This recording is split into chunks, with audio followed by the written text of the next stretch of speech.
right? But they don't appreciate, right? But Adam, Right? You know how it goes, right? It's coming. Well, it's coming, right? It's in our DNA. So we have to fight in our appreciation. So now,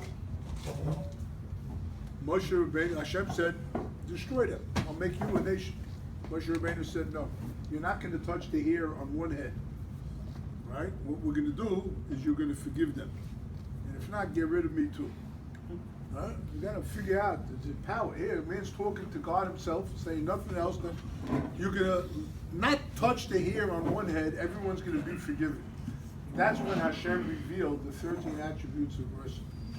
And the Svarim bring that no matter how low we descend, there's always a greater level of compassion, because God is infinite. Since God is infinite, there's always a level of compassion that can keep on coming out. Okay? So now.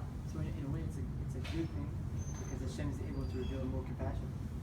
Well, no, it's not a great thing that we're doing the sins, but the ultimate result will be that there will be greater compassion revealed in the world. Yes. Ultimately, it will turn out for the best. Right? It's an amazing thing, but that's what it will be. So now, I mean, you take a look. Adam and Eve were put in the Garden of Eden, right? They had everything, right? It didn't take them an hour to blow it and to commit the sin. 1 hour, right? 1 hour is all he lasted. When Mashiach comes, the world will be brought to a state of perfection that's beyond anything Adam and Eve had in the Garden of Eden. That's how the world will be then. As far as honor and gifts. As far as so now, okay. When you come now to understand what the honor and gifts are all about, God has this compassion. How much of it did you earn? Man was created, the Zohar says, right? That person should not eat what's called nahamot kisufa, the bread of embarrassment. That you need food. You're a homeless guy. Come to my house, eat. You walk out. Every day you come in, you eat, you walk out. Right? It's like embarrassment. Right? You didn't do anything to earn this. Yet you have it. God created us to come into this world so that we should be able to relate to Him, to turn to Him, and to earn our keep. So that if I work and serve Hashem, which is why the tzaddikim don't need the treasury of honor and gifts. They have earned everything they had. Right? Rashi brings this in Chumash, the beginning of Pashas, V'eschanam. He says, V'etchanan el Hashem, I pleaded to Hashem. Right? Rashi says, tzaddikim, even though they have lots of good deeds, they only ask from Hashem an honor and gift. They ask for a present. I don't want to get reward for what I did. So it really applies to tzaddikim too. Not only that, in lesson 78, the second part of Kutei Moharan, the Rebbe says over there that really the matnas chinam belongs to the tzaddikim because they have earned it. They have earned all that reward. And it's for them to be able to give out to the others so that they too could now partake of that reward. Somebody who gets up chatzot, he's drawing on the light of compassion that's being revealed to the world at the moment of chatzot, right? Because of that, he is able to draw a gift even unearned. This one. Is that the same light on Purim, backwards ratio of the law at Yoda? Is that the same light during that 2-hour window? You know about the ratio of the lowest yada? I don't know anything.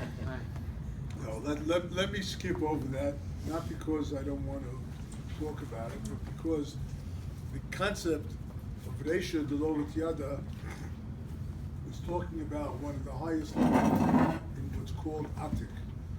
Atika Kadisha, you say it Friday night, you say it Shalosh Shudas, right? Atika Kadisha is a tremendous level of the spheres. It's the Keter. It's a part of the Keter. There are three parts to it.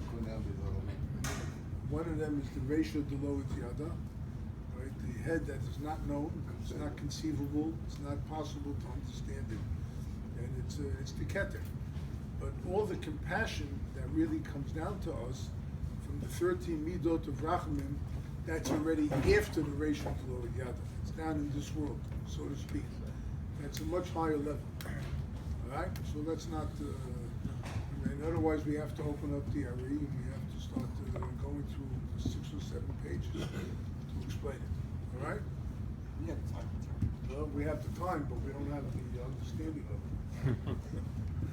Right. But anyway, that's the idea of Chatzot, and that's what opens up the gates of unearned gifts. But I'll tell you this Medrash. Medrash, Marash Shiva used to repeat this many times. Anybody could receive from the treasury of unearned gifts. Anybody. But the Medrash says there that the person has to ask. The person has to ask for the gift of the unearned. You have to ask for it. You know, give Hashem, give me, right? Give me. We're all saying, give me, right? And we all ask Hashem to give us, and we want it, right? Do I deserve it? Well, I have to say no. So then, why should you give me, right? But if I ask for it, then I can get it, even if I don't deserve it. You have to ask for it. And then anybody, no matter what you've done, no matter where you've been, no matter what could happen, what has happened in your life, you could ask for a gift from that treasury of unearned gifts. Rabbi, I remember you saying when I'm reading one of your books that, for example, Mazla, a person, for example, if a person's a Rasha or he was born with a mazel to receive money. If he was religious, not religious, etc., etc. Is this not from this? This is from more of Keter, what he was born with. It comes from the Keter, yeah. So that comes with the undifferentiated based on the mazal. The Gemara says. Gemara says that there are 3 things that are dependent upon mazel. Bonei, chaya, and mezuzah.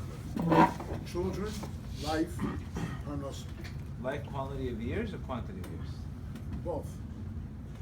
Life, whatever life is to you. Right? It's dependent on the mazel. The Zohar explains what does it mean mazel. Mazel means the level of atik, of the keter. Right? Now, why is that? Because on all different levels, there's chesed and gvura. There is compassion and there is judgment. Right? Wherever you have to go. If a person were to be dependent on his merits in order to be able to have children, who knows if he's going to have children? To be dependent on life, right? On my merits, right? I'm finished, right?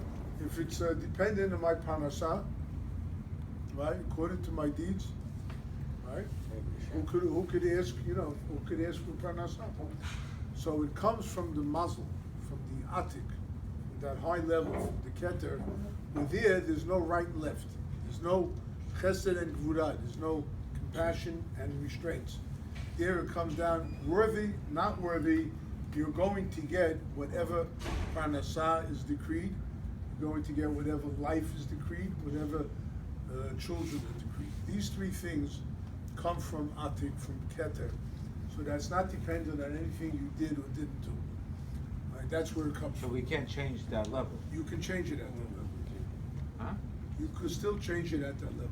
At that level. At that level. Because the keter is the highest level, but the keter is really a step away from Hashem, who is called the Ein Sof. Change it for the better, not for the worse. You can change it for the better or for the worse. Well, that depends on how you pray. Depends on your heart. No, because You you